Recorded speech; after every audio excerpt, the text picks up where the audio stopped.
kita dapat berkumpul pada malam hari ini untuk bersama-sama mendengarkan apa yang nanti akan disampaikan Bu Pinkan ya. Nah, tema webinar malam hari ini yaitu adalah Effort untuk pemulihan, menyembuhkan luka dengan cinta diri. Nah, bersama narasumber spesial kita yang merupakan psikolog klinis dan dosen Universitas Bina Nusantara, yaitu uh, Bu Dr. Pinkan, CB Romonder, MSc Psikolog, serta moderator kami yang juga merupakan psikolog klinis, yaitu Mbak Gia Amalia, MSc Psikolog. Sebelum mengawali webinar malam hari ini, perkenalkan saya Jamila, selaku MC malam hari ini untuk membacakan susunan acaranya. Yang pertama pembukaan, yang kedua pemaparan materi, yang ketiga penutup. Nah, maka dari itu marilah kita mulai ucapkan basmalah bersama-sama untuk memulai acara malam hari ini. Bismillahirrahmanirrahim. Nah, untuk acara selanjutnya, untuk Mbak Gia dan Bu Pinkannya, apakah sudah hadir? Halo, selamat malam semuanya. Selamat Suara saya malam, sudah malam terdengar? Mbak. Sudah terdengar baik. Oke, baik. Oke, halo, selamat malam, Bu Pinkan. Selamat malam. Ya, sekarang ada? Siap. Sudah, sudah. Sudah, Mbak. Oke, untuk Mbak Gia dan Bu Pinkan, apakah sudah siap? Sudah? Oke, kita lanjut. Oke, kalau gitu untuk waktu dan tempatnya saya persilakan. Baik, terima kasih Mbak Jamila. Sebelumnya selamat datang kepada Bu Dokter Pinkan pada malam hari ini. Terima kasih atas waktunya. Sebelumnya saya akan perkenalkan dulu untuk narasumber kita pada malam hari ini. Ada Bu Dokter Pinkan si Biru Mondor, MPC Psikolog. Beliau ini adalah clinical psychologist yang fokusnya di bidang relationship dan well-being. Kemudian ada trauma work juga. Dan beliau ini juga dosen di Binus University, dosen psikologi, dan penulis buku, ya Bu ya. Penulis buku judulnya bukan Move On Biasa. Jadi mungkin untuk teman-teman yang tertarik dengan bukunya bisa coba dicek gitu ya. Kemudian Bu Pinkan ini lulusan dari Universitas Indonesia jurusan Psikologi Klinis begitu ya dari S1 sampai S3-nya. Baik, pada malam hari ini kita akan berbincang-bincang mengenai self-love untuk pemulihan dan menyembuhkan luka dengan cinta diri. Nah, sebenarnya mungkin teman-teman juga sering mendengarkan istilah mengenai self-love. Kita harus self-love dan sebagainya. Tapi mungkin masih banyak yang salah arti atau mungkin nggak ngerti nih gimana sih caranya sebenarnya self-love itu untuk penyembuhan terhadap diri sendiri. Maka dari itu malam hari ini kita akan mendengarkan ilmu yang sangat bermanfaat dari Bu Dokter Pinkan. Untuk itu waktu dan tempat saya persilahkan. Terima kasih Mbak Gea Iya, sama-sama. perkenalannya. Saya izin share screen ya. Boleh. Rekan-rekan, apakah suara saya terdengar? Terdengar? Dengar ya. Baik, selamat malam rekan-rekan semua. Bagaimana kabarnya hari ini? Mungkin boleh memberikan reaction nih. Ingin tahu apakah rekan-rekan sudah aman ada di rumah. Kalau di tempat saya di sini agak gerimis sedikit ya. Jadi apakah sudah aman? Apakah sudah siap mendengarkan? Kalau sudah siap, boleh berikan reaction. Reactionnya bebas sesuai dengan perasaan rekan-rekan nih pada malam hari ini. Nih saya lihat sudah ada beberapa yang memberikan reaction ya. Terima kasih pada rekan-rekan dari Rumah Cahaya yang sudah mempercayakan saya untuk mengisi sesi ini. Sesi yang menurut saya perlu kita bahas dan mudah-mudahan bisa berguna bagi rekan-rekan sekalian. Baik, jadi sesuai dengan tema yang diberikan, kita akan belajar tentang self love untuk pemulihan, bagaimana kita bisa menyembuhkan luka dengan cinta diri atau self love. Jadi pada sesi ini nanti kita akan membahas sama-sama rekan-rekan mengenai apa itu self love dan self compassion. Kemudian kita lihat bagaimana nih kaitannya dengan kesehatan mental sebagai salah satu tujuan dari pemulihan. Dan yang terakhir kita akan ada latihan sama-sama. Apakah sudah siap? Siap ya, terima kasih Mbak Gea. Nah, rekan-rekan, saya izin dulu sama Mbak Gea dan juga Mbak Mbak Jamila ya tadi ya, yang dari Rumah Cahaya. Ya, Hmm. saya mau ajak kita berefleksi sebentar boleh ya? Boleh. Boleh ya, supaya Boleh. mudah-mudahan lebih terkoneksi dengan materi hari ini. Iya. Jadi saya ingin mengajak rekan-rekan, nanti kita akan ada agendanya ini, tapi sebelumnya saya mau mengajak rekan-rekan membayangkan kalau misalnya ada seorang sahabat yang mengalami kegagalan nih. Bentar, saya stop sharing dulu. Bentar ya. Kayaknya tadi udah saya edit sedikit. Jadi coba rekan-rekan bisa membayangkan kalau ada seorang sahabat yang terluka karena mengalami kegagalan. Bisa bayangin? Kegagalannya bisa macam-macam. Jadi boleh kegagalan dalam arti personal ataupun kegagalan dalam arti sosial. Kegagalan misalnya gagal mencapai tujuan gitu. Atau gagal dalam arti percintaan misalnya. Itu juga boleh. Jadi bisakah rekan-rekan membayangkan nih ada seorang sahabat yang sedang terluka karena mengalami kegagalan? Sebentar ya. Ini agak hang sedikit. Bisa ya? Oke, sudah. Sudah dibayangkan. Oke, sekarang bayangkan sahabat ini ada di depan rekan-rekan. Coba bayangkan dia ada di depan rekan-rekan dengan kondisi tadi ya, dia sedang terluka, dia mengalami kegagalan. Sambil membayangkan rekan ini, bolehkah rekan-rekan tuliskan di kolom chat, kira-kira kalau misalnya teman-teman, rekan-rekan di sini menghadapi temen nih di depan, dia datang, terus dia cerita, "Aduh aku gagal percintaan, aku gagal lulus, atau aku gagal masuk sekolah yang aku ingin, aku gagal mendapatkan pekerjaan yang aku ingin." Kira-kira apa yang rekan-rekan akan katakan kepada teman-teman? Oke, ini ada Mbak Nadira, mendengarkan saja tanpa tanpa menghakimi. Oke, tanya apa yang dia butuhkan. Wah, manis sekali ya. Peluk, it's okay, dengerin semua ceritanya, mendengarkan keluh kesahnya, menerima emosinya. Wah, belum ngomong apa-apa, peluk dulu. Oke, dengerin dulu. Oke, kasih puk-puk, kita kasih semangat. Mendengarkan, pegang tangannya. Oke. Wah, ini manis sekali ya. Mungkin beruntunglah yang menjadi sahabat rekan-rekan nih. Validasi perasaannya, mendengarkan. Baik. Sekarang rekan-rekan, saya ingin bertanya. Jadi ini manis-manis semua ya jawabannya ya. Sekarang saya balik pertanyaannya. Coba rekan-rekan pikirkan situasi di mana rekan rekan sendiri yang sedang terluka karena kegagalan. Pernahkah mengalami gagal? Misalnya kalau cerita saya pribadi, saya memang tadi diperkenalkan sebagai dokter, tapi waktu saya menempuh pendidikan dokter, aduh itu lumayan ups and down, kemudian gagal lulus tepat waktu. Jadi kalau kegagalan saya misalnya saya gagal lulus tepat waktu. Lulus tapi gagal, lulus sesuai dengan target yang saya inginkan, begitu. Aduh terluka karena itu. Nah, apa yang kira-kira ini ada yang baru, mungkin gagal LPDP atau gagal, dalam relasi gitu. Bagaimana respon kita? Coba bayangkan, apa yang dulu dikatakan pada diri teman-teman sendiri waktu kita gagal. Kalau saya boleh cerita sedikit, waktu itu saya kecewa sekali sama diri sendiri. Rasanya tuh, aduh kenapa sih gitu, kenapa sih kok bisa nggak lulus tepat waktu gitu, kayaknya terlalu apa gitu. Mungkin seperti Mbak Fitri di sini, kamu sih kayaknya kurang rajin, kayaknya kurang memperjuangkan misalnya ya.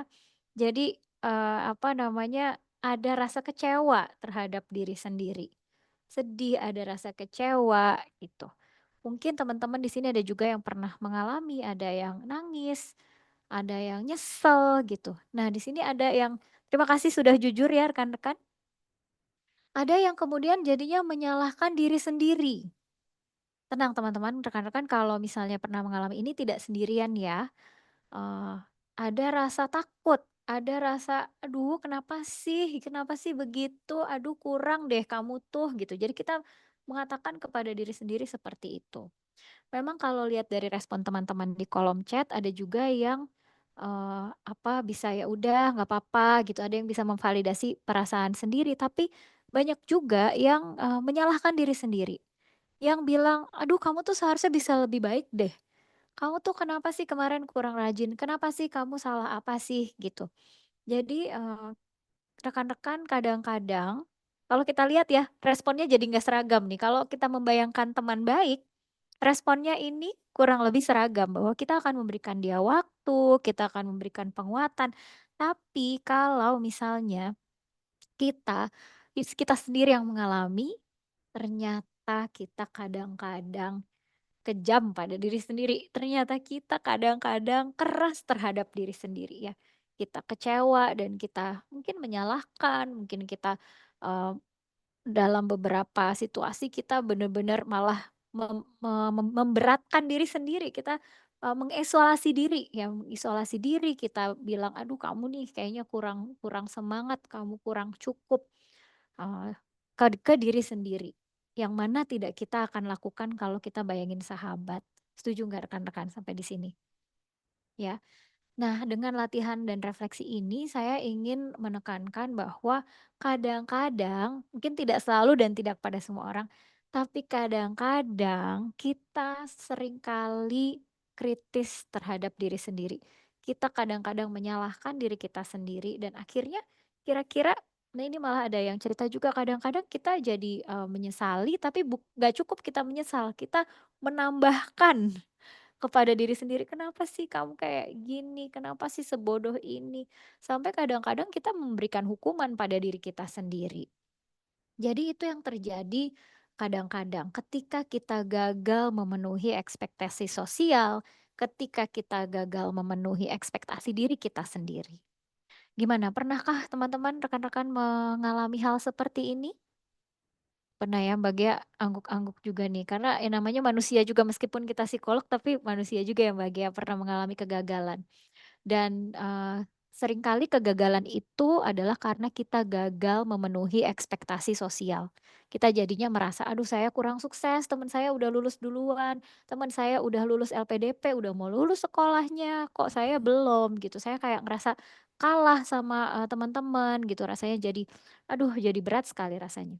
Nah, rekan-rekan kadang-kadang kita meletakkan nilai diri kita kepada keberhasilan-keberhasilan yang kita dapatkan. Pernah nggak ngerasa seperti itu?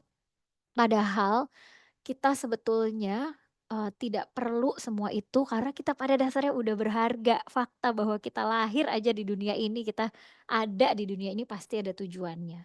Tapi kadang-kadang, kita jadi keras terhadap diri sendiri karena kita belajar dari dunia sosial bahwa kalau kita nggak sukses, kita nggak punya relasi yang baik, kita nggak punya kerjaan yang baik, kita nggak punya pendidikan tertentu, itu rasanya kita gagal.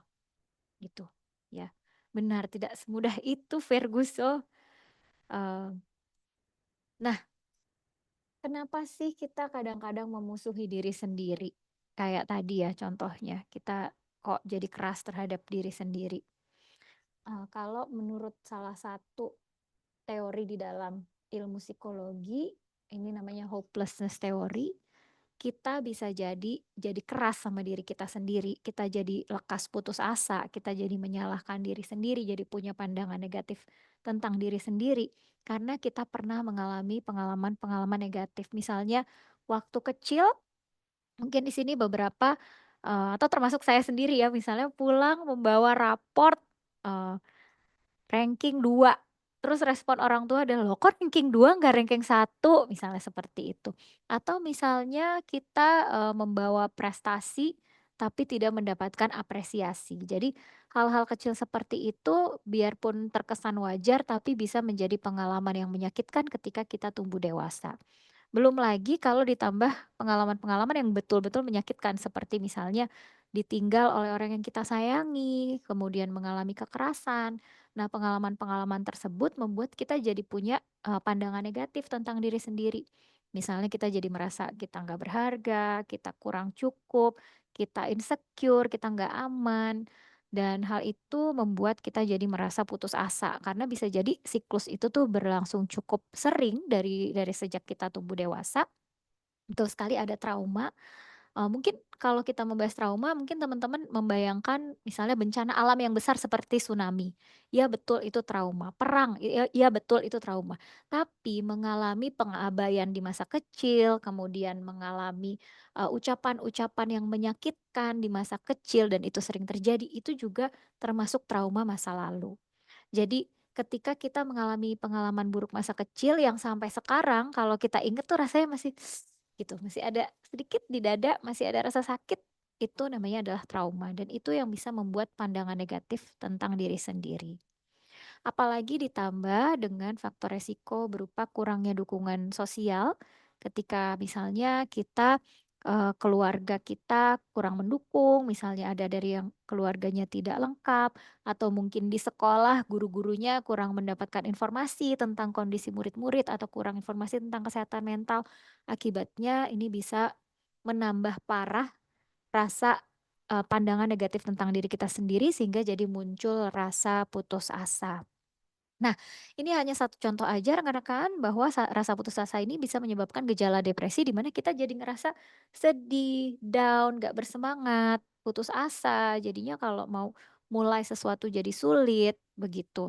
Dan akibatnya kita juga punya rasa kritis ya tadi, punya kritisisme yang tinggi terhadap diri kita sendiri. Tadi kita jadi bukannya kita bersahabat dengan diri kita sendiri, malah kita komporin lagi, "Aduh kamu kenapa sih nggak lulus tepat waktu, kamu kurang banget deh." Atau misalnya jadi punya pandangan negatif, "Aduh ini saya karena saya yang bodoh," gitu. "Kenapa sih saya kok nggak bisa sesuai dengan tuntutan masyarakat, sesuai dengan goal yang teman-teman saya udah capai," begitu. Nah ini rekan-rekan yang mau kita bahas hari ini bagaimana kita mengganti pandangan negatif tentang diri sendiri menjadi pandangan yang lebih positif dan lebih seimbang tentang diri sendiri.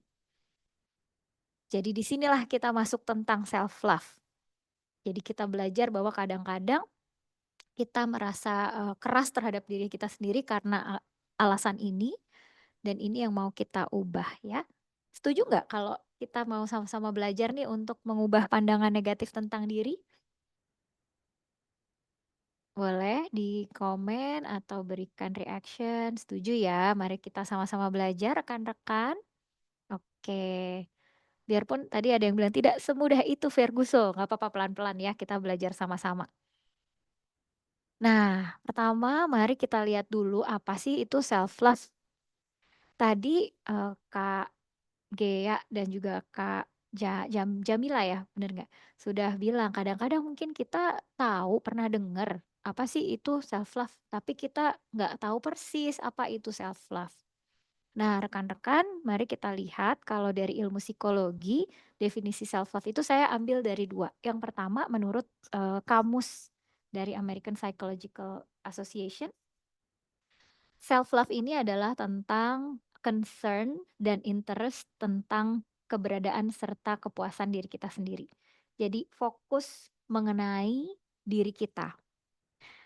Nah, ini oke istilahnya, ini berguna, namun saya rasa ini perlu dilengkapi. Kayaknya ini belum terlalu deskriptif ya. Oke, pokoknya kita tertarik sama diri sendiri, tapi yang kayak gimana nih perhatian dan tertarik sama diri sendirinya. Ada satu filsuf sebenarnya, beliau ini filsuf sekaligus pembuat teori kepribadian di psikologi, ada namanya Erich Fromm. Bapak Erich Fromm ini dia mendefinisikan pertama-tama dia mendefinisikan cinta dulu. Mungkin sebelum kita baca definisi ini saya nanya dulu deh sama rekan-rekan. Menurut rekan-rekan, apa sih itu self love? Apa sih itu cinta sayang sama diri sendiri itu apa sih? Coba ada yang boleh tulis di kolom komentar kira-kira kalau mendengar kata self love, menghargai diri, menerima diri. Oke, menerima kekurangan, welas asih, menuruti kemauan. Oke, nanti kita lihat ya apakah benar seperti itu. Memberi diri apa yang dimau. Mencintai, membuat diri bahagia, lebih mengapresiasi diri, merawat diri. Oke, baik. Nah, mari kita lihat sebetulnya apa itu self love. Jadi selain dari fokus ke diri sendiri, benar sekali ini ada yang bilang self love itu mencintai diri sendiri, bukan mementingkan diri sendiri. Jadi self love ini tidak sama dengan selfish ya, teman-teman. Bukan egois. Self love artinya kita memiliki kasih sayang, kita memiliki cinta yang nanti kita arahkan ke diri sendiri. Nah, yang saya mau highlight di sini kalau menurut Bapak Eric Fromm, cinta itu pada dasarnya satu. Jadi cinta itu cinta kepada Tuhan, cinta kepada sesama, cinta kepada diri kita sendiri. Pada dasarnya cinta sejati itu adalah ekspresi produktivitas yang di dalamnya ada perhatian atau care, rasa hormat atau respect, tanggung jawab atau responsibility, dan juga pengenalan akan si objek cinta kita tersebut. Jadi di sini Eric Fromm tidak membedakan cinta kepada agama atau kepada Tuhan, cinta kepada sesama, dan cinta kepada diri kita sendiri. Yang pasti cinta itu adalah sesuatu yang produktif, bukan cuma perasaan berbunga-bunga ya teman-teman ya. Seperti apa yang ada di lagu-lagu cinta itu, nah bukan seperti itu cinta. Bukan seperti itu self love. Bukan hanya oh ya kita maunya apa, kita berusaha menuruti apa yang kita mau, bukan cuma itu self love. Tapi self love itu sebetulnya adalah bagian dari cinta sejati yang kita arahkan kepada diri kita sendiri. Dan cinta ini sebenarnya dia produktif. Jadi cinta ini aktif. Cinta ini adalah the act of faith. Kalau kita punya apa ya, kita punya keyakinan terhadap sesuatu, kita akan melakukan sesuatu untuk itu. Nah, itulah cinta. Jadi cinta itu harus ada perilakunya, bukan cuma perasaan-perasaan aja nih, gitu. Nah, seperti apa perilakunya? Dalam cinta itu ada perhatian. Coba ya sekarang supaya gampang, kita pakai cinta kepada orang lain sendiri, orang lain dulu deh. Kalau rekan-rekan jatuh cinta sama orang gitu ya, sama pasangan atau dulu pernah punya crush gitu, kira-kira kayak apa sih cintanya? Pengen menghabiskan waktu lebih banyak nggak sama orang itu? Ya, pengen berkenalan lebih dalam nggak tentang orang itu? Pengen tahu dia sukanya apa sih? Gak sukanya apa sih? Drakor favoritnya apa sih? Nomor sepatunya berapa sih? Cita-citanya apa sih? Gitu. Kebutuhannya apa sih? Kita jadi pengen tahu, kita pengen lebih tahu tentang si orang ini. Itu pengetahuan. Demikian juga kalau sama Tuhan juga begitu. Kalau kita bilang, oh kita cinta sama Tuhan. Ya kita mesti cari tahu Tuhan itu apa gitu, seperti apa gitu. Kita memperdalam pengetahuan-pengetahuan kita. Yang kedua, ada perhatian. Oke, kalau kita sudah tahu, apa yang akan kita lakukan tentang itu? Misalnya kita tahu orang yang kita suka itu suka banget sama boba, misalnya. Terus dia kayaknya kalau lagi stres, dia seneng kalau dikasih boba, misalnya. Care berarti kita bukan hanya tahu apa yang dia suka, tapi care mungkin sekali-sekali kita beliin, tiba-tiba kita tahu dia lagi stres nih mau ujian, kita beliin boba misalnya. Jadi itu ada perhatian.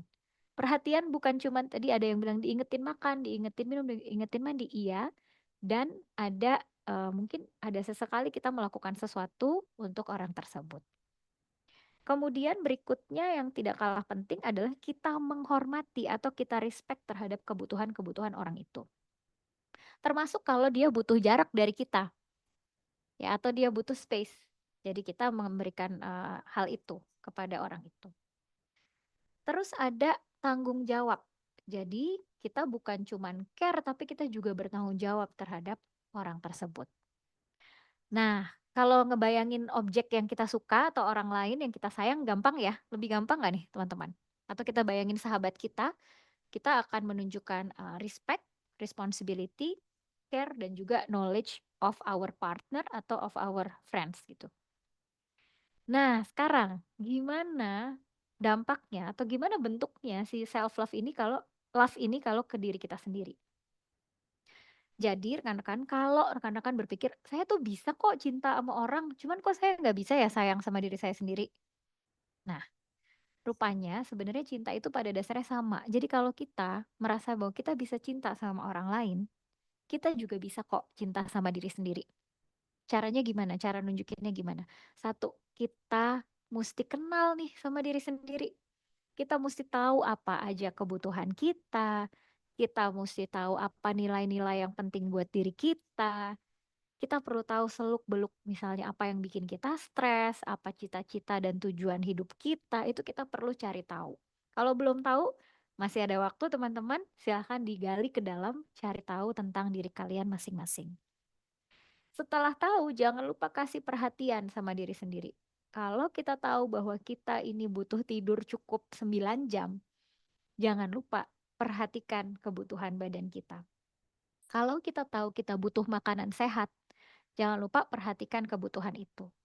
Lalu tunjukkan rasa tanggung jawab dengan cara actually memenuhi, sesungguh-sungguhnya memenuhi kebutuhan kita tersebut. Jadi kita tunjukin tanggung jawab, kita respect terhadap kebutuhan kita cari tahu kita butuhnya apa, kita berikan perhatian dan kita bertanggung jawab untuk menghormati diri kita serta memenuhi kebutuhan-kebutuhan yang kita butuhkan sebagai seorang individu. Sampai di sini masuk akal nggak nih rekan-rekan? Penjelasannya cukup jelas nggak nih? Nah, termasuk nih ada yang komen, lebih gampang sih kalau ke orang lain, kalau diri sendiri nih kadang-kadang kita mau ngikutin kemauan orang lain. Nah, ini saya mau tanya sama rekan-rekan. Apakah kalau kita terus-menerus mengikuti kemauan orang lain sambil mengabaikan kebutuhan kita, itu kira-kira kita hormat nggak ya sama diri kita sendiri? Kita respect nggak ya sama diri kita sendiri ya? Jadi itu menjadi refleksi rekan-rekan buat kita. Kalau rekan-rekan ngerasa, aku belum kenal nih sama diri aku sendiri, aku lagi bingung apa yang aku suka, hobi aku aja aku nggak tahu. Thank you for being honest. Terima kasih udah jujur. Itu menjadi permulaan bagi teman-teman. Silakan mulai digali, cari tahu, coba perhatikan ke belakang. Apa hal-hal yang bikin aku bersemangat? Apa hal-hal yang akan aku lakukan gak dibayar sekalipun? Aku mau deh ngelakuin, aku suka deh ngelakuin itu. Ya, teman-teman masih bisa bereksplorasi. Nah, cinta ini merupakan suatu perjuangan aktif. Jadi kalau cuman kata-kata itu cinta bukan nih. Cuman I love you aja cinta bukan nih. Bukan ya rekan-rekan, kalau hanya kata-kata itu enggak, belum cukup untuk bisa dibilang sebagai cinta. Tapi cinta itu adalah perjuangan aktif untuk kita bertumbuh dan membahagiakan diri kita sendiri. Nah, si cinta ini sebenarnya berakar pada kemampuan seseorang untuk mencintai. Jadi, kalau kita bisa mencintai orang lain, sebenarnya kita juga bisa kok mencintai diri sendiri. Bahkan kalau menurut Eric Fromm, kita tuh pertama-tama mencintai diri sendiri dulu. Jadi meskipun cinta kepada orang lain dan cinta kepada diri sendiri, cinta kepada Tuhan, cinta kepada sesama itu tidak terpisahkan. Tapi sebenarnya menurut Eric Fromm, self love comes first. Menyayangi diri sendiri itu datang sendiri gitu. Jadi kita perlu belajar menyayangi diri sebelum kita kemudian sayang sama orang lain gitu. Jadi inilah kenapa kita perlu melakukan belajar untuk self love ini kayak gimana sih. Kita hari ini kita belajar bukan cuman tahu apa definisinya tapi oke, caranya gimana nih. Kita akan sama-sama belajar ya. Oke. Nah, ini yang tadi saya bilang, seseorang akan mampu mencintai secara produktif kalau dia juga mencintai dirinya sendiri, gitu. Jadi ini either kita bisa mencintai orang lain dan kita bisa mencintai diri sendiri atau kita nggak bisa mencintai, gitu. Tadi kayaknya banyak komentar, tahu dari mana Kak, kita nih egois nggak ya, gitu. Kalau misalnya kita terus-terus membahagiakan diri, kayaknya egois banget nggak sih? Tenang teman-teman. Tadi kan cinta itu, cinta kepada orang lain, cinta kepada diri sendiri, itu kan sebenarnya tidak terpisahkan. Berarti ketika kita menyayangi diri sendiri, ini tidak menyetop kita dari menyayangi orang lain juga. Artinya ketika ada orang lain mungkin request nih ke kita akan mempertimbangkan dua hal.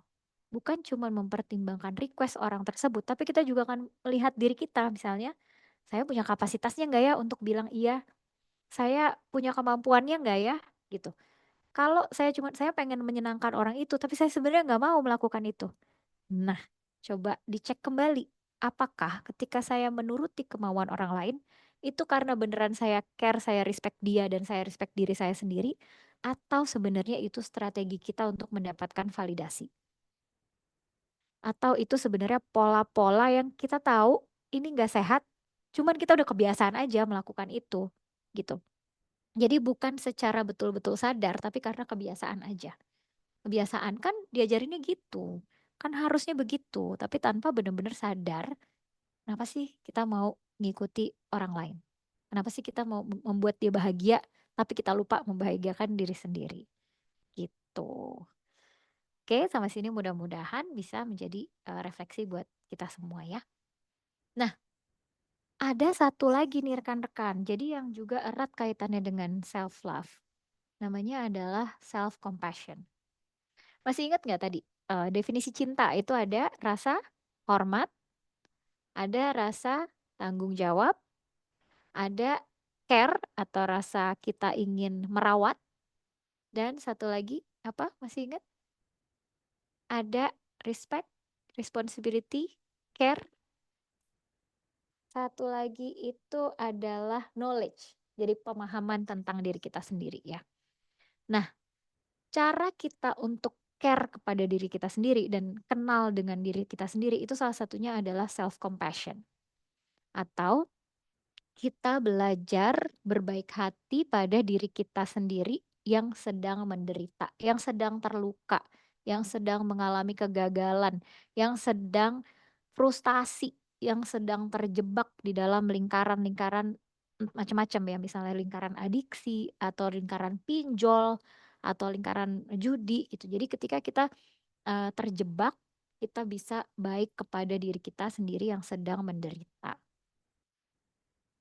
Nah, self compassion atau baik pada diri sendiri ini ada 3 komponennya rekan-rekan. Yang pertama adalah kebaikan pada diri sendiri.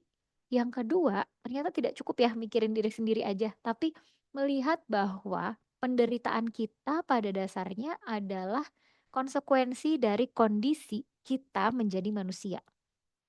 Kita melihat bahwa yang menderita di dunia ini tuh bukan saya aja loh. Orang yang gagal, setidaknya di grup ini aja, tadi ada beberapa yang bercerita ya bahwa ia pernah mengalami kegagalan. Ternyata rasa sakit yang kita alami, penderitaan itu bukan cuman kita aja yang menanggung. Rupanya ada orang lain juga, mungkin di belahan dunia lain, atau di bagian layar yang lain ya, di sebelah layar sebelah saya, atau di layar nih ada atas, bawah, kiri, kanan, mungkin mereka juga menderita. Most likely mereka punya penderitaannya sendiri. Jadi rekan-rekan, kita tidak sespesial itu. Luka kita, penderitaan kita tuh bukan cuman kita aja loh yang punya, ada orang lain juga yang punya. Dan yang ketiga, komponen dari self compassion ini adalah kita menyadari, mengetahui apa yang kita rasakan, kita pikirkan, kita lakukan tanpa menghakimi. Jadi di sini ada komponen kita care, kita baik pada diri sendiri, kita kenal diri kita sadar dan kenal, lalu kita menghormati bahwa apa yang kita alami tuh ya udah ini bagian dari menjadi manusia. Gak perlu dibesar-besarkan, gak perlu dikecil-kecilkan. Pokoknya dia ada aja gitu. Jadi di sini self compassion, ketika kita bisa melakukan self compassion, sebenarnya kita sedang menunjukkan kita sayang sama diri kita sendiri. Karena kita care, kita tanggung jawab ke diri kita sendiri, kita kenal sama diri kita sendiri, dan juga kita respect pada kebutuhan-kebutuhan kita. Oke, ini teori-teori terus Kak. Gimana prakteknya nih? How? Mari kita sebelum ke praktek ada satu hal lagi yang saya mau tekankan. Kenapa kita perlu self love dan apa pentingnya buat kesehatan mental? Jadi tentu kita kepingin kalau kita pulih dari luka-luka kita, pengen dong punya kondisi seperti ini ya, sehat mental. Siapa yang nggak mau nih punya kesehatan mentalnya sehat? Ketika seseorang itu sehat mental, dia akan merasa bahwa kondisinya sejahtera. Terus dia akan merasa bahwa dia mampu mengatasi tekanan-tekanan hidup. Dia menyadari kemampuan diri, dia mampu belajar dan bekerja dengan baik, serta pada akhirnya dapat berkontribusi pada komunitas. Nih contoh kayak Mbak Gea di sini, Mbak Jamila di sini yang malam-malam masih mengerjakan sesuatu untuk komunitas ini ya. Nah itu udah tanda-tanda nih menuju sehat mental. Dan teman-teman di sini juga nih mau belajar sama-sama, termasuk juga nih upaya untuk menuju sehat mental. Nah, supaya kita sehat mental, kita perlu self love untuk bagian satu, meningkatkan kesejahteraan diri kita. Nah, kalau kita sudah merasa sejahtera, jadi gini, kadang-kadang kalau kita tadi ya masih inget nggak teori yang awal? Kadang-kadang kita tuh, aduh mumet sendiri, kita punya pikiran negatif tentang diri kita sendiri. Akibatnya perasaan kita ikut nggak enak juga. Supaya kita bisa berasa lebih nyaman, kita perlu tenang dulu. Dan untuk kita tenang, untuk kita kemudian bisa mengelola stres lebih lanjut, kita perlu sayang dulu sama diri kita sendiri. Kita perlu self compassion, kita perlu nunjukin bahwa kita baik sama diri kita. Baru terus kalau udah tenang, baru kita bisa mikir abis itu ngapain nih? Abis itu kita ngelola stresnya gimana? Nah, kalau kita udah bisa mikir ke sini, nanti mudah-mudahan kita bisa dapat strateginya gimana kita bisa menyelesaikan masalah-masalah kita. Jadi, self love ini penting untuk menjadi permulaan untuk kita bisa mengelola emosi, bisa mengelola stres, akhirnya bisa mencari solusi dari permasalahan-permasalahan. Sampai sini cukup jelas gak nih teman-teman? Jadi self love itu menjadi dasar. Self love bukan berarti kalau kita self love, oh semua masalah saya akan beres, bahwa saya nggak akan menderita, enggak. Justru ketika kita sayang sama diri kita menerima bahwa penderitaan itu adalah bagian dari hidup. Dan kita tidak menghakimi kalau kita lagi menderita. Ya namanya gagal, namanya lulus nggak tepat waktu, wajarlah sakit, wajarlah sedih. Gitu. Namanya kita nggak berhasil mendapatkan pekerjaan yang kita pengen, wajar dong. Saya sedih, wajar dong. Saya kecewa gitu. Tapi nggak perlu kita malah tambah menghukum diri, itu nggak perlu. Nanti kita lihat gimana caranya. Mungkin saya izin selesaikan dulu ya, baru nanti kita address pertanyaan. Boleh Mbak Gea? Ya, Karena saya boleh Mbak. melihat ini banyak pertanyaan ya. Oke, sambil tadi teorinya, sekarang kita pelan-pelan ke refleksi dan nanti ke praktek. Sebelum ke praktek, saya nanya dulu sama teman-teman nih. Sudah seberapa jauh sih kita menyayangi diri kita sendiri? Sudah seberapa jauh kita baik pada diri kita sendiri? Mari kita refleksi. Ini ada beberapa pernyataan di layar. Silahkan rekan-rekan boleh menjawab ya atau tidak. Jadi nanti saya kasih tahu arahnya kemana nih. Yang pertama, saya mencoba mencintai diri saya ketika saya merasakan sakit secara emosional.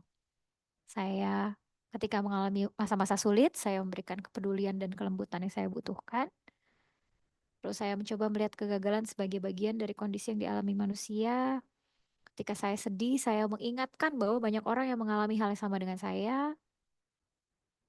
Ketika suatu hal yang menyakitkan terjadi, saya melihatnya dengan berimbang. Terus ketika gagal, saya melihat bahwa ini adalah hal yang wajar. Oke, silahkan direnungkan, boleh ditulis di mungkin catatan teman-teman masing-masing.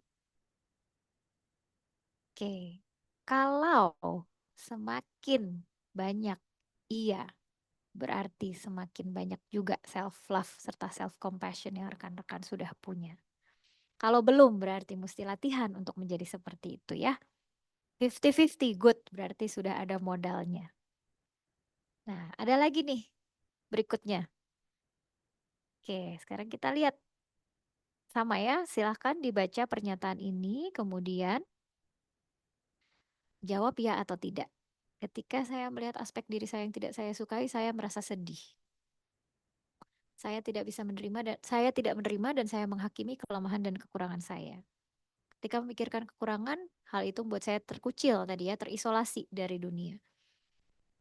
Ketika saya menderita, saya merasa orang lain kok lebih gampang sih jalanin hidupnya, kenapa hidup saya susah banget. Terus ketika saya gagal, saya jadi larut dalam perasaan tidak mampu. Ketika saya terpuruk, saya terobsesi dan terus terpaku pada hal yang salah. Wah, ada yang jawab iya lagi, iya. Oke, rekan-rekan, kalau iya, ini artinya semakin sedikit jawaban tidak. Kalau semakin sedikit tidak, berarti semakin banyak ciri self love. Kalau iya, berarti itu kebalikannya malah ya. Ini adalah ciri-ciri kita perlu berefleksi nih. Kayaknya kita perlu latihan untuk bisa melakukan self love. Oke, wah ini terima kasih rekan-rekan yang sudah jujur di chat. Kayaknya masih banyak PR-nya ya, kita belajar sama-sama.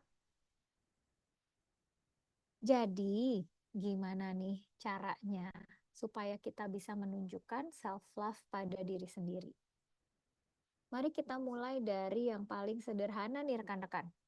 Ini kita, nah, oke, sebelum sebelum latihan mungkin boleh biasanya rekan-rekan definisi self love-nya tuh gimana sih? Ini ada yang bilang bahwa, "Oh, saya kalau lagi sedih suka makan pedas." Oke, apalagi yang lain?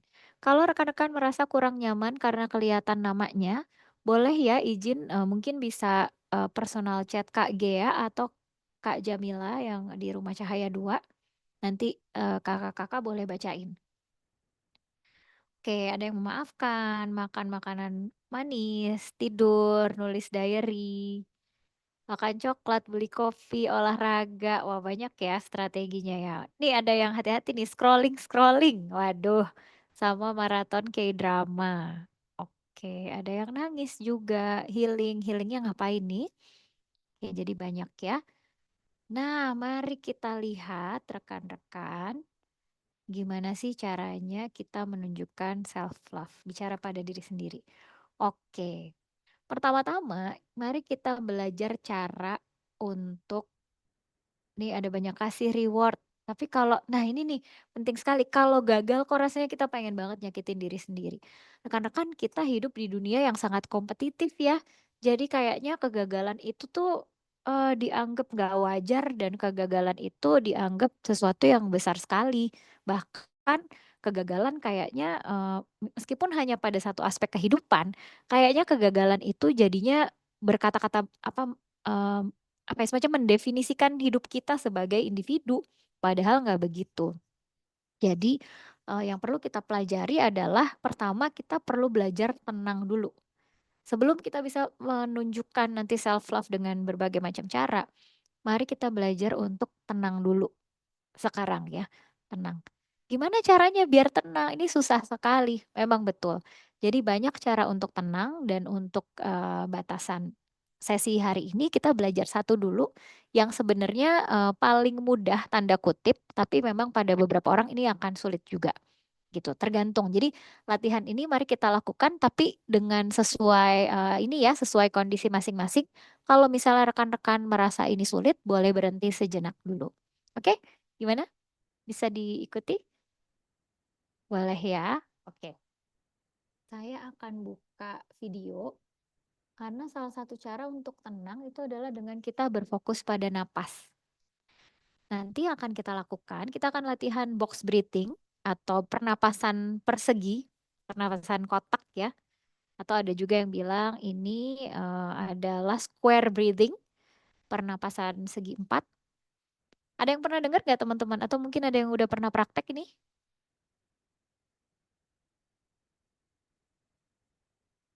Belum ya? Ini teknik kalau saya baca memang teknik untuk mengelola stres dan tujuannya pertama tenang dulu karena kalau kita nggak tenang otak kita tuh nggak bisa dipakai mikir lebih jauh lagi. Kalau kita nggak tenang, pernah ada salah satu saya pernah ikut pelatihan ini trainernya bercanda begini, kalau kita lagi nggak tenang, kalau kita cemas, IQ ngedrop semuanya gitu. Itu ada benernya juga teman-teman karena kita berusaha mengambil keputusan tuh pakai bagian otak di depan sini yang kalau misalnya kita tidak tenang, ininya nggak berfungsi. Kita berfungsinya pakai bagian otak yang lain gitu. Jadi serasa seolah-olah kalau kita nggak tenang nih IQ-nya kita turun semua nih gitu. Wah, iya benar ada aplikasinya. Nah, ini saya akan tunjukkan video. Kita latihan sama-sama ya. Nanti di video ini hanya 1 menit, jadi sebagai latihan aja. Yang akan kita lakukan adalah, teman-teman boleh nanti lihat video, kan ada kotak tuh. Nanti dia hitungannya adalah tarik nafas 4 hitungan. Habis itu di sini kuncinya, perhatikan baik-baik, kuncinya adalah pada menahan nafas.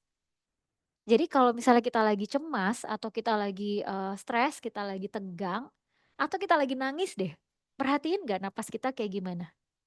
Misalnya nangis ya, gitu, cepet nafasnya. Atau misalnya kita lagi marah, jantung kita deg-degan, terus napas kita jadi cepet, dada kita jadi berat, gitu. Nah, Dengan box breathing itu sebenarnya membantu kita untuk membuat napas jadi lebih perlahan.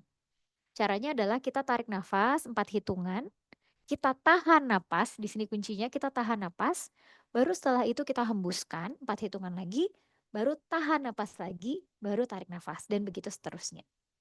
Jadi gampangnya tarik nafas, tahan, hembuskan, tahan. Gitu terus sampai 1 menit. Gampang ya, kita coba. Dan satu tips lagi kalau rekan-rekan bisa pegang dada 1 tangan dan pegang perut 1 tangan. Sebentar saya ya. Ketika tarik nafas ya dari hidung gitu, rasakan perutnya menggembung ke depan kayak ada balon gitu. Rasakan perutnya gembung, baru kita hembuskan. Ya. Jadi tarik nafas, perutnya gembung, tahan, baru hembuskan. Setelah itu hembuskannya bisa dari mulut seperti tipu lilin gitu ya. Baru kita tahan lagi sebelum kita menarik nafas berikutnya. Oke, sudah jelas? Kalau sudah jelas, saya ganti screen dulu supaya kita bisa ke video ya. Sebentar. Oke, siap-siap rekan-rekan, kita akan sama-sama berlatih. Kalau 4 hitungan itu rasanya terlalu sulit, lakukan saja sesuai dengan hitungan yang rekan-rekan nyaman ya. Tunggu sebentar. Oke, apakah sudah terlihat layar saya? Oke, kita mulai ya. 1, 2, 3, tarik nafas.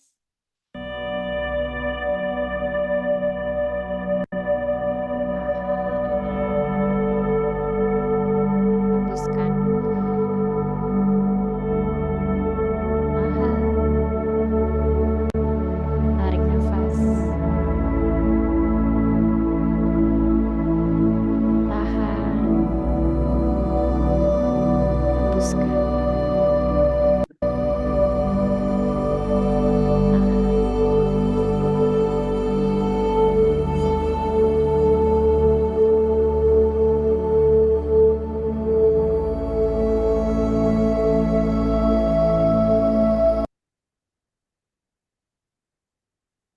Oke, sebentar ya, ada salah.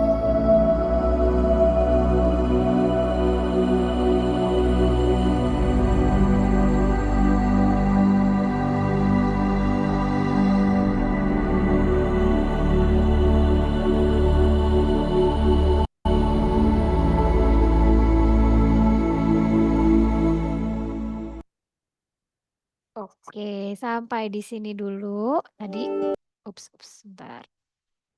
Gimana rasanya?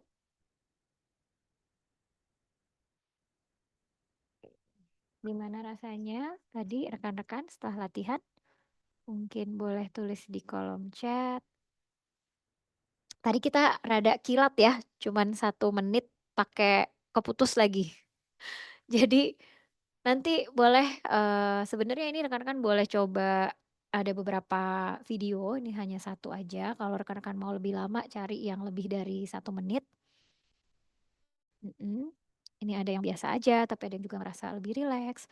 Bagi rekan-rekan yang rasanya lebih rileks, boleh perhatikan di badan rasa rileksnya terasa di mana. Lalu coba perhatikan rasa rileks tersebut ya. Oke. Di dada ya, sepertinya banyak juga yang merasakan ada rasa rileks di dada. Ya, jadi memang begitu efeknya, kita setelah latihan box breathing ini, biasanya kita akan merasa lebih rileks, pernapasannya juga jadi lebih tenang, dan rasa secara subjektif kita merasakan emosi tenang, ada yang merasa damai, begitu. Nah, mungkin ada nggak yang ngerasa, kok saya jadi sedih ya, gitu.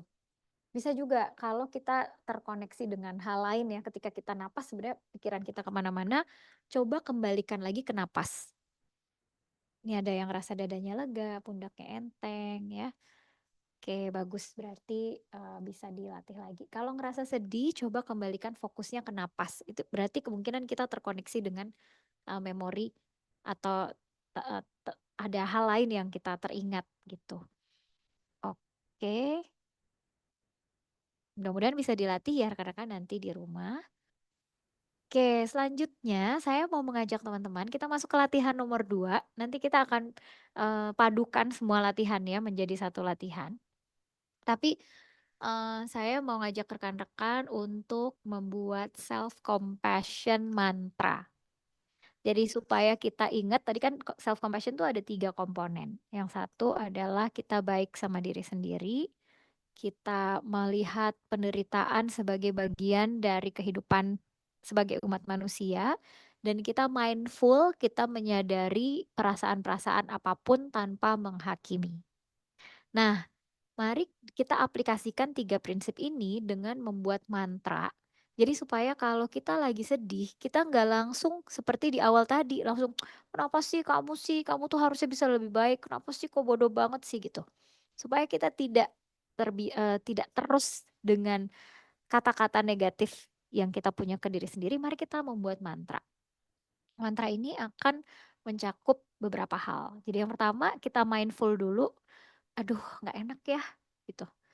Kalau ini adalah contoh saya, lupa kasih citation, tapi ini saya ambil dari buku, ini ada bukunya di sini, Self Compassion dari, Kristen Neff. Jadi kalau rekan-rekan mau baca lebih jauh ini ada bukunya. Jadi dia bilang begini, supaya kita ingat, supaya supaya kita ingat untuk baik ke diri sendiri, kita bisa bikin mantra. Ini adalah mantra punya beliau. Jadi dia mantranya begini, "This is a moment of suffering. Suffering is a part of life. May I be kind to myself at this moment. May I give myself the compassion I needed."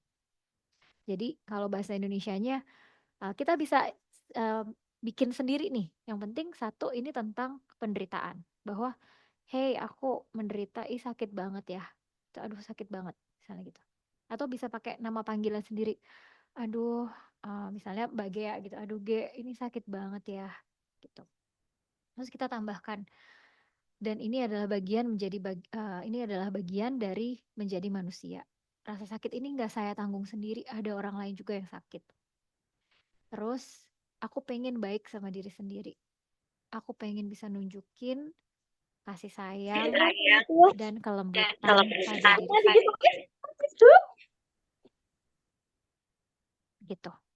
Kira-kira dapat bayangan nggak nih rekan-rekan? Sekarang mari kita ambil waktu sejenak sambil mengarang nih ya, kira-kira ini kan contoh aja. Kita bisa membuat self compassion mantra punya kita sendiri.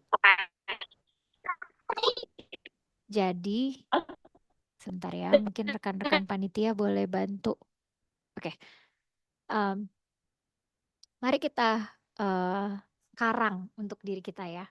Yang pertama bisa bilang, "Aduh ini menderita banget sih," gitu. "Aduh ini sakit banget sih. Ini nggak nyaman banget." Yang kedua, "Dan aku nggak sendirian. Ini adalah bagian yang wajar menjadi manusia." Terus, "Aku pengen baik sama diri sendiri." Bisa juga berupa pertanyaan, "Apa ya yang aku butuhin sekarang untuk menunjukkan kebaikan dan kelembutan pada diriku sendiri?" Gitu. Nah, itu contoh. Sekarang saya mau mengajak teman-teman untuk mencoba mengolah dan membuat mantra teman-teman sendiri supaya lebih terasa, supaya lebih bermakna. Kalau misalnya aduh Kak nggak kepikiran, oke bisa pakai yang tadi, aduh ini sakit, rasa sakit ini adalah bagian dari menjadi manusia, aku pengen baik sama diri sendiri.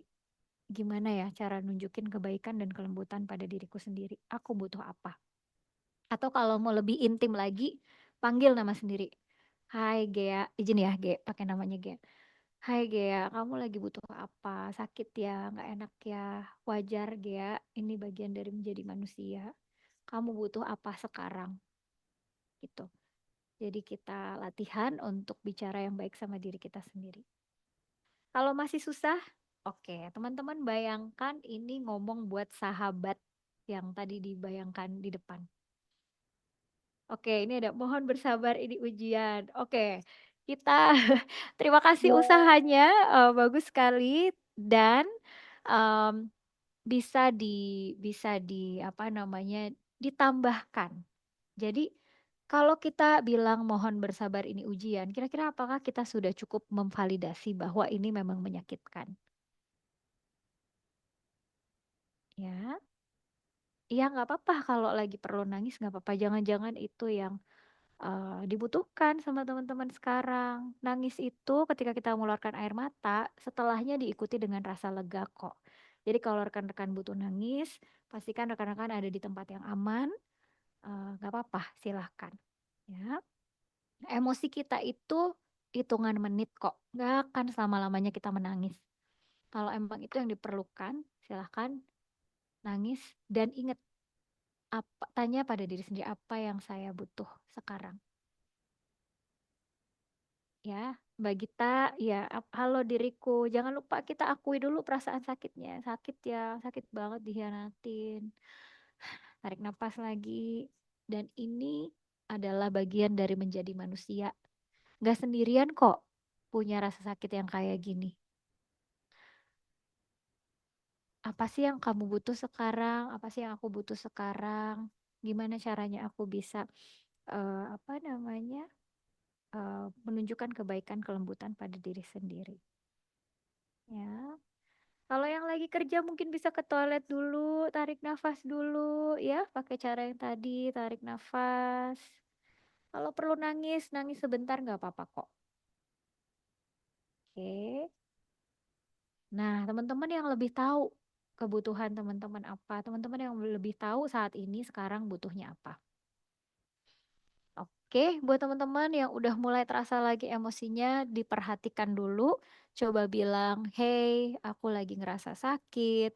Dan ini, aku gak sendirian. Ada orang lain yang merasakan rasa sakit ini juga. Gimana ya?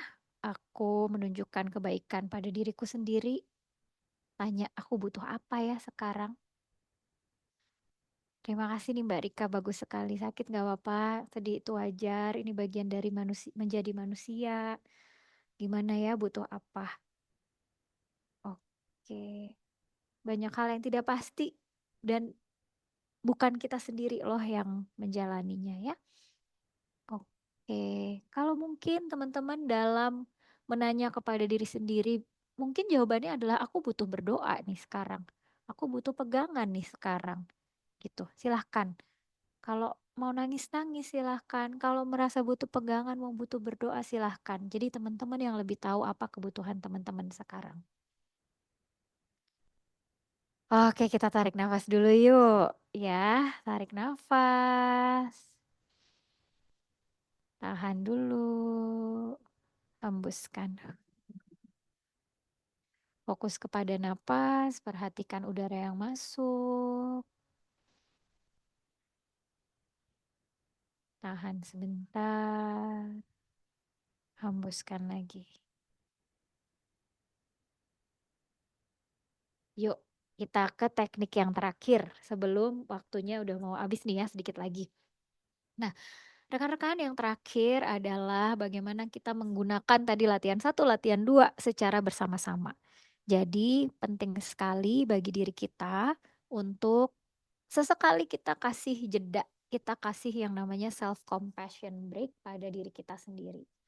Jadi yang bisa kita lakukan adalah ketika ada perasaan tidak nyaman akibat kita gagal atau ada luka-luka yang teringat kembali, coba sadari dan terima.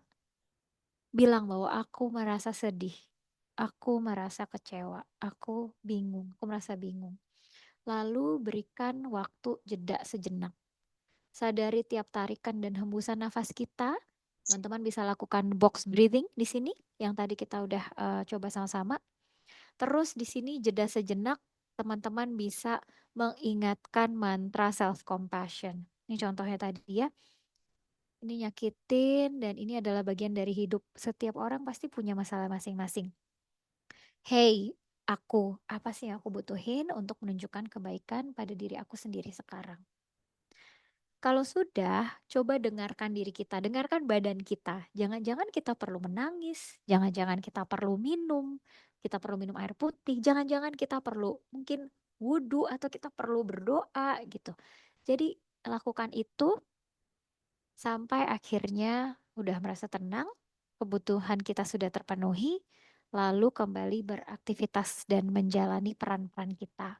Sini saya lihat ada ibu-ibu, ada bapak-bapak, mungkin gambarnya nih kebetulan gambar ibu-ibu, tapi mau ibu-ibu, bapak-bapak, pokoknya eh, kita tenangkan diri, kita berikan ruang pada diri kita sendiri untuk merasakan rasa sakit tadi, lalu berusaha cari tahu saya butuhnya apa, penuhi kebutuhan itu dan kembali beraktivitas, jalani peran.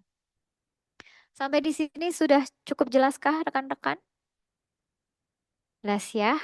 Itu adalah slide terakhir. Jadi teman-teman nanti bisa boleh belajar lagi. Saya akan kasih slides-nya. Ingat bahwa self-love itu beda dengan selfish. Self-love itu far from selfish.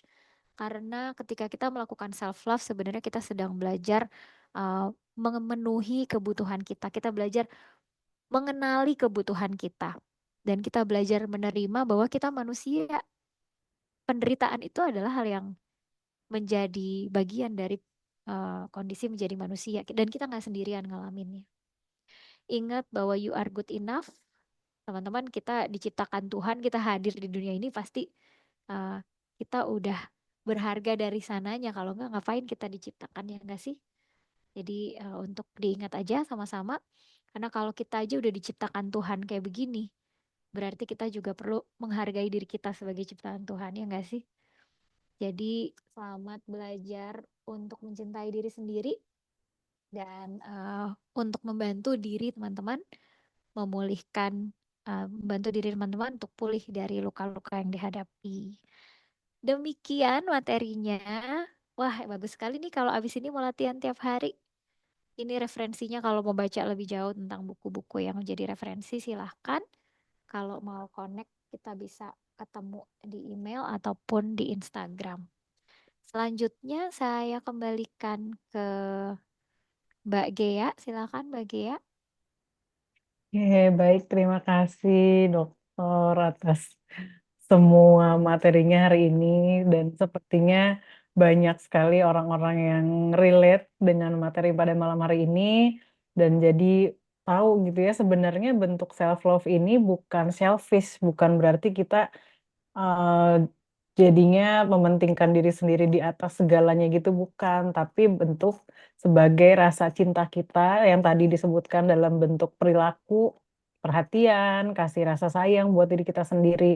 Dan yang sering kali untuk teman-teman lakukan itu sulit gitu atau mungkin nggak tahu caranya gimana. Jadi mudah-mudahan dalam materi hari ini teman-teman jadi punya bekal gimana caranya untuk melakukan self love tadi pada diri sendiri dan tadi ada beberapa teknik yang sudah disebutkan mudah-mudahan bisa dipraktekkan di kehidupan sehari-hari gitu ya. Terima kasih banyak dokter atas materinya hari ini. Dan ini mungkin karena waktunya sudah habis, apakah kita mau tanya jawab atau bagaimana, Prof? Silakan, kalau dari saya sih saya terbuka. Kalau Oke. teman-teman nggak keberatan, tambah 10 menit lagi mungkin untuk Hmm, satu termin, saya bersedia. Tapi oke. silakan diputuskan oleh panitia ya.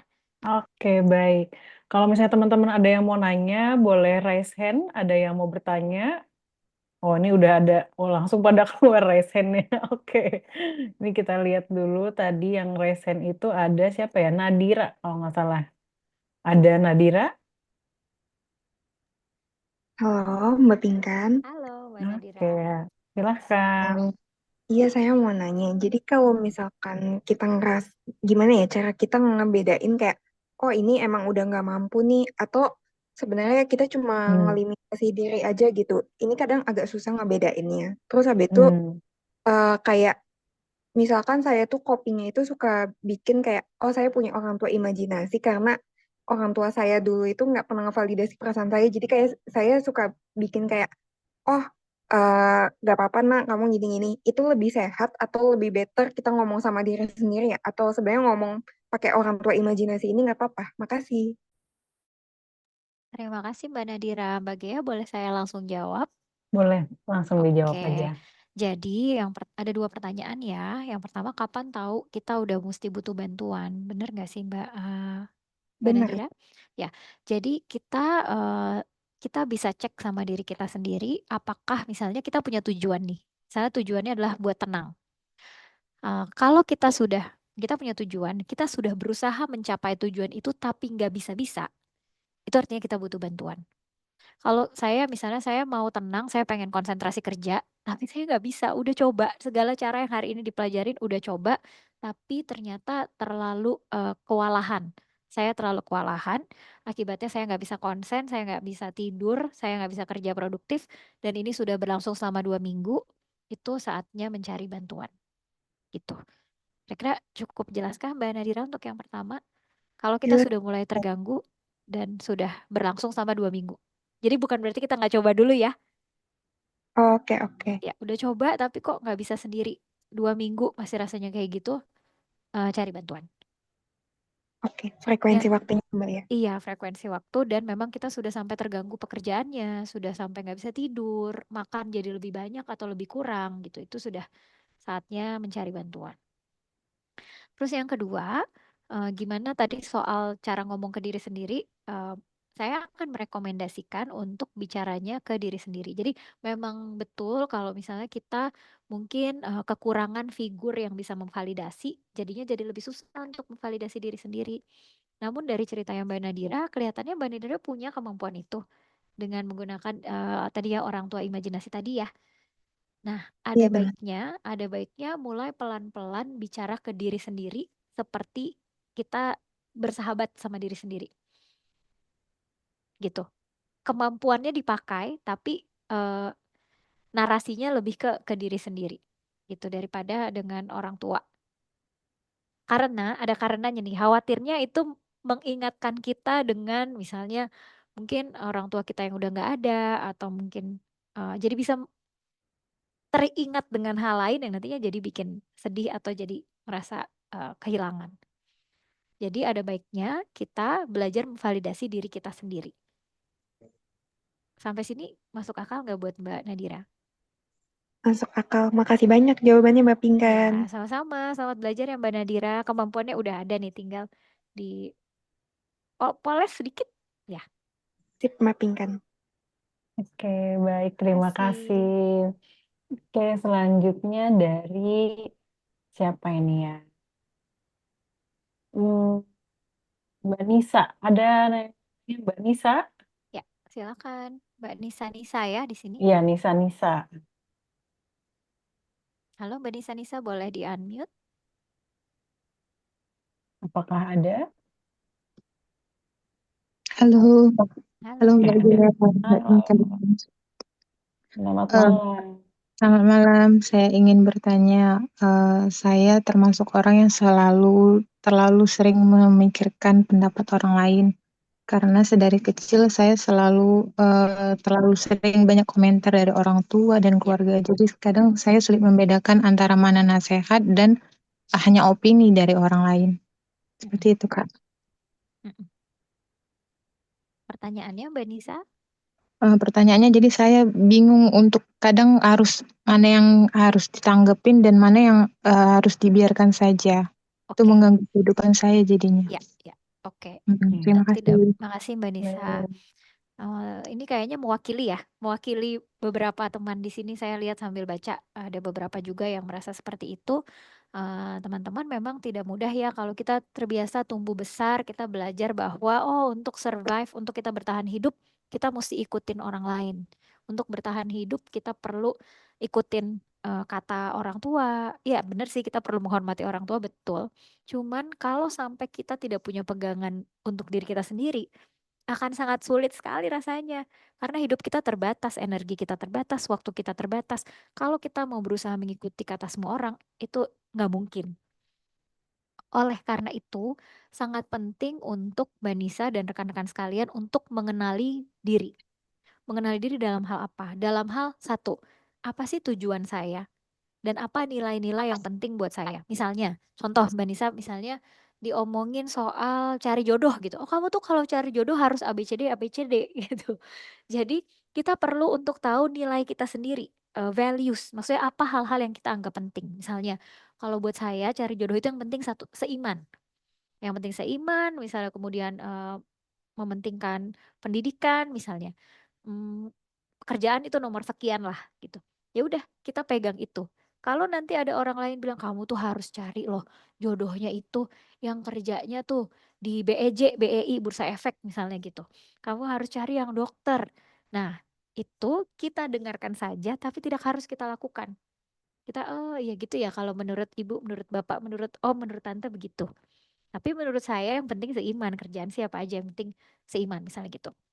Jadi untuk kita bisa mengarahkan energi mana yang mesti kita ikutin, pertama-tama kita harus tahu apa yang penting buat kita. Kita harus tahu tujuan kita harus tahu apa yang penting buat kita, lainnya itu tidak harus kita ikutin. Gitu. Apakah menjawab Mbak Nisa?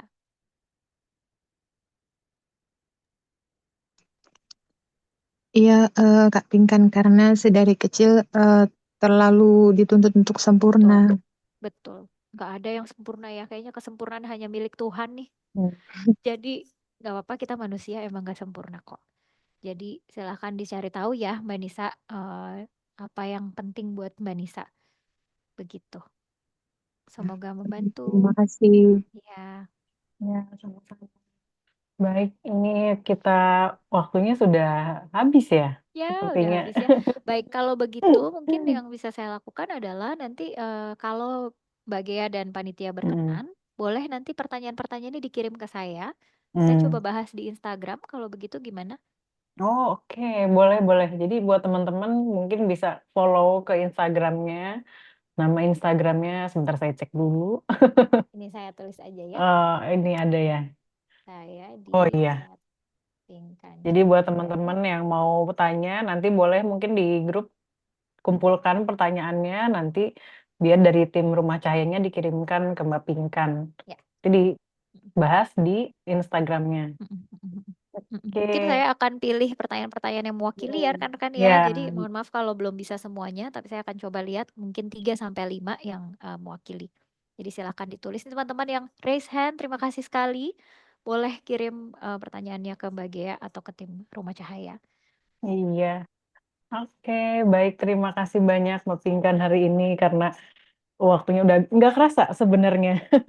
Iya ya. Karena tadi pembawaannya sangat tenang dan materinya pun sangat apa ya, istilah zaman sekarang mungkin daging banget nih materinya gitu ya. Wah, senang Jadi nih kita kalau nggak berguna. kerasa gitu. Alhamdulillah berguna sekali materi pada malam hari ini. Terima kasih atas waktunya Mbak Pinkan. Semoga nggak bosen datang lagi di Rumah Cahaya nanti kalau ada webinar lagi.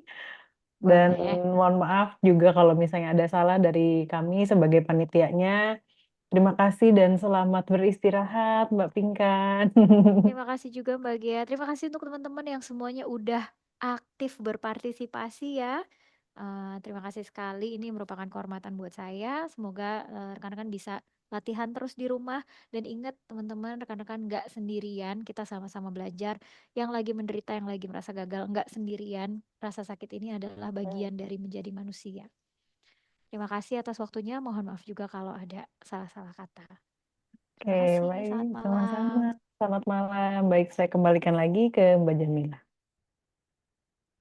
Oke, terima kasih Mbak Gia dan juga Mbak Pikan atas materi dan diskusi yang luar biasa nih. Jadi kita bisa bersama-sama untuk untuk jadi bekal dan ilmu nih, bagaimana sih kayak kita mencintai diri kita sendiri, untuk salah satu cara kita untuk menyembuhkan luka. Nah, terima kasih juga buat teman-teman dan bapak-bapak, ibu-ibu yang sudah hadir di webinar malam hari ini, yang menyimak dari awal sampai akhir. Saya mewakili panitia yang bertugas menyampaikan mohon maaf atas salah kata dan perbuatan. Akhir kata, terima kasih. Wassalamualaikum warahmatullahi wabarakatuh. Waalaikumsalam warahmatullahi wabarakatuh. Terima kasih banyak Waalaikumsalam. Mbak dan Terima kasih teman-teman banyak semua. Mbak Pinkan dan semuanya. Waalaikumsalam. Terima kasih.